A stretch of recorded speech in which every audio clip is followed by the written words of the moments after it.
PewDiePie, formerly the biggest creator on YouTube, just took shots at Joe Rogan. He is making some very serious claims in a recent video about podcasts. He thinks there are too many podcasts, there are too many podcasters, and none of us are interesting enough to justify our own existence, which I can't necessarily disagree with. Look, as a podcaster, I don't know if I can sit here and actually offer a rebuttal. Look, like somebody gave me a podcast, so you're probably right that they'll just give one out to anyone. I can't even say you're wrong. Enough has been said.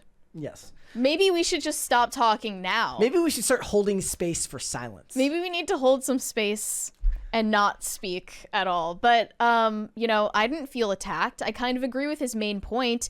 He said there are 3.2 million podcasts. There are too many podcasts. Your grandma's got a podcast. Your janitor's got a podcast. He also said that people just aren't interesting enough. People are clearly not that interesting. Not everyone is fascinating enough to have a podcast. That's true. I'm not super interesting. I think about that all the time when I read all of the people who are really great at crafting really, really engaging and interesting tweets about their thoughts. And I'm like, I'm so not interesting. But most people who have a podcast started it themselves. So they clearly think that they are interesting enough. Or they feel they have something important to say, and I can respect that. I can respect feeling an innate I feel like I have to... some important things to say. That's important. If that's narcissistic, then so be it. But it makes having this job possible. If I didn't think it was important, maybe that's I why wouldn't it matters, be here. Because Mary feels like she has something important to say, and I just don't. And you're just vibing. And I'm just here.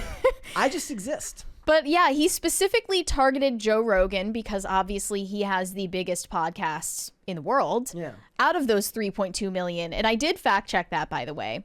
I went and found several estimates, but back in 2023, it was estimated there were 2.87 million podcasts in the world, only 381,000 of which 13% were active. Yeah, that's what I say. So most of them aren't even continuously posting. I was telling you about that. Like a lot of times, like I'll go look up specific television shows and movies to see if, or not movies, television shows to see if anybody's doing like rewatch podcasts about them and stuff like that.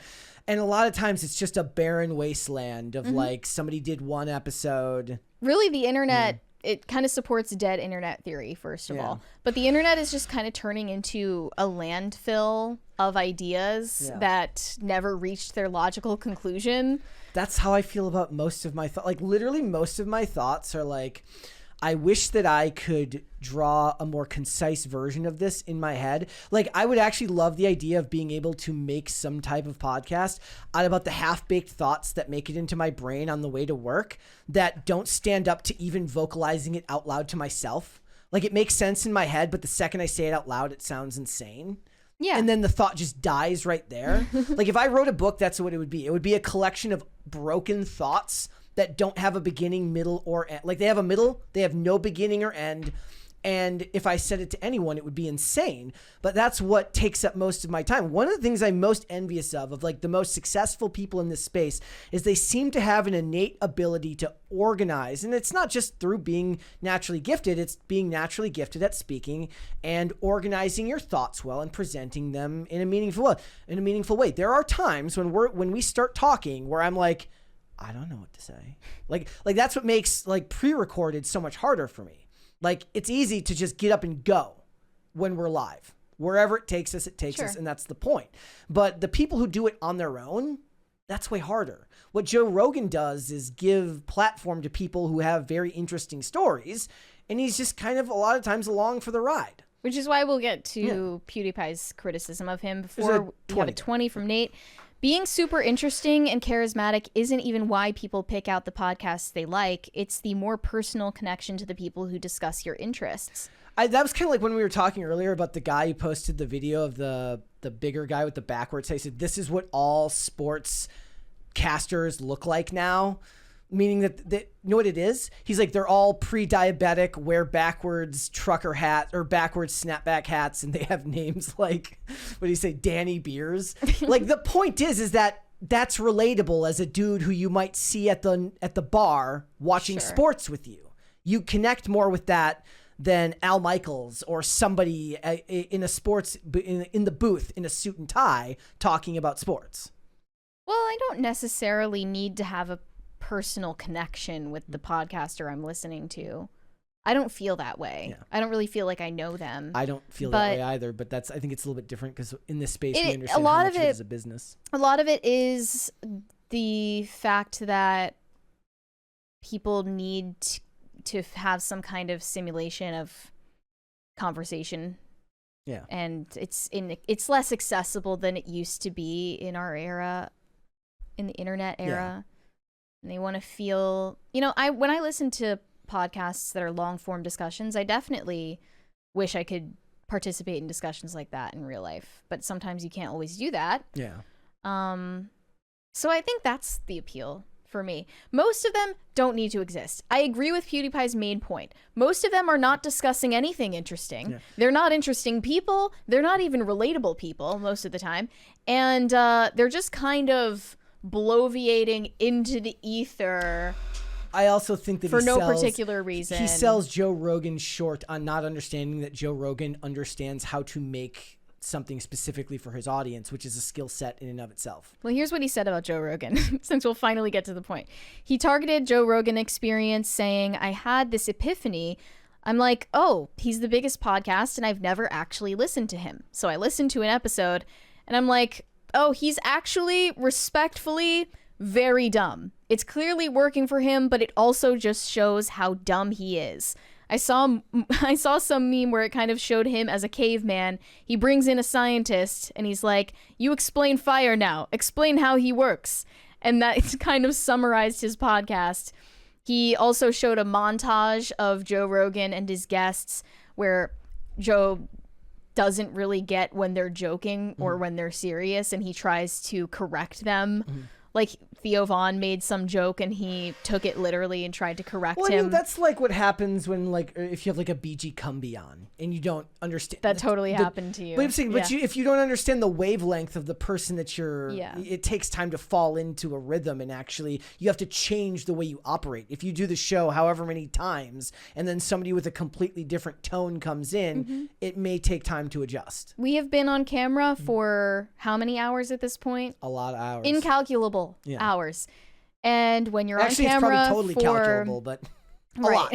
But seriously, like, if you're on camera that long, anyone will look stupid and say something stupid many times. Look, I all the podcasts that I've liked with him the most tend to be less about him as much as I like him, and more about the fact that he's having on people that are talking about things that I found interesting. When he has Annie Jacobson on, he's an interviewer first and foremost. Mike Baker on to talk about the CIA and stuff like that. I always enjoy those episodes. Would you listen to Joe Rogan monologue?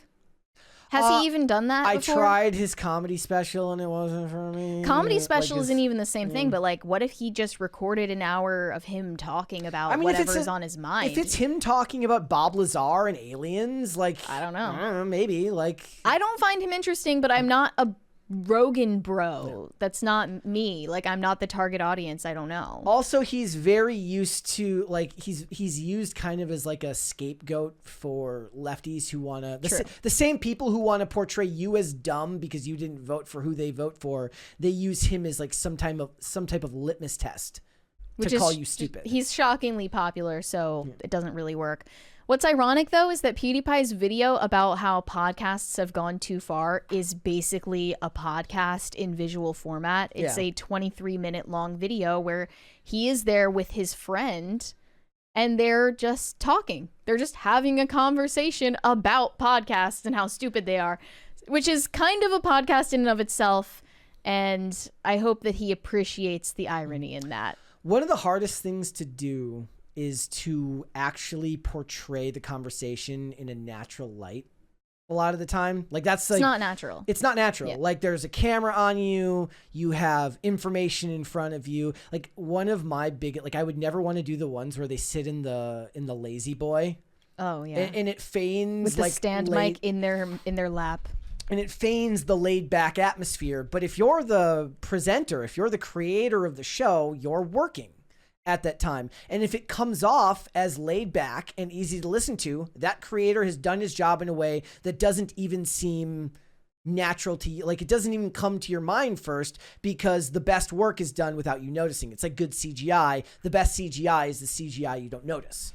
So if you watch a podcast and they're on for however many hours and they're sitting in an armchair and they're just chatting back and forth and it never feels to you like they're working, then they've done their job.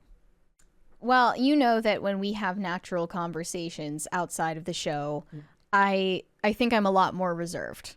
Yes. You get the difference. Well, yeah, we have to put it on when we talk. This isn't a natural conversation. I'm sorry to break the fourth wall right now, but I'm just going to tell you, this isn't how we normally talk. We have different conversations when we're off air. Much different. Yes. And the entire vibe is different. And it's really funny because we've had those conversations, like, what would it be like if we just let the cameras roll and there was like long periods where we don't talk and we're just taking notes and doing things. I bet people would watch. People would watch, but I would never be able to do it. It's kind of like it's like when they talk about anthropology. Just the fact that you're being observed changes the dynamic. Yes, exactly. So, yep. All right. Joe Rogan is not stupid, though. I will say that. I don't think he's stupid. I don't think he's stupid. I don't think that you build an empire that size by being stupid. Not to mention, he was in Hollywood and working in that industry long before the podcast became successful. And being the biggest of the most profitable, or not most profitable, about the biggest and most fast-growing form of media means that you can't be necessarily stupid. I don't think so. It's also kind of surprising to me because I And know there are plenty of people that are both fans of PewDiePie and Joe Rogan. And I do dislike when whose these side things, they're gonna take in the divorce. You know. Yeah, you can't do that, right? Like, one of the things that happens in these cases is, like, when you people have a varied level of interests, right? Nobody likes just one thing, so they listen to podcasts that vary on their interests. And then there's like this weird crossover where, without even realizing it, they probably expect those two people to agree on everything, even though that's not likely what's actually going to be true. Yeah, that just means you identified with both of them too much. Yeah, well, but it's like when people are like, we're like, who should we have on the show? And they list off like the most political person you've ever heard in your entire life, because we're right next to politics, but we're not politics inherent. So they're like, oh, you should have on, I don't know, Barron Trump. No, I unironically would love to have Barron Trump on. If you're listening, please reach out. Yes. Thanks for watching. Listen to full episodes of Pop Culture Crisis on Spotify. Keep up with us on social media and make sure you subscribe and ring that bell so you never miss the show. Bye, guys.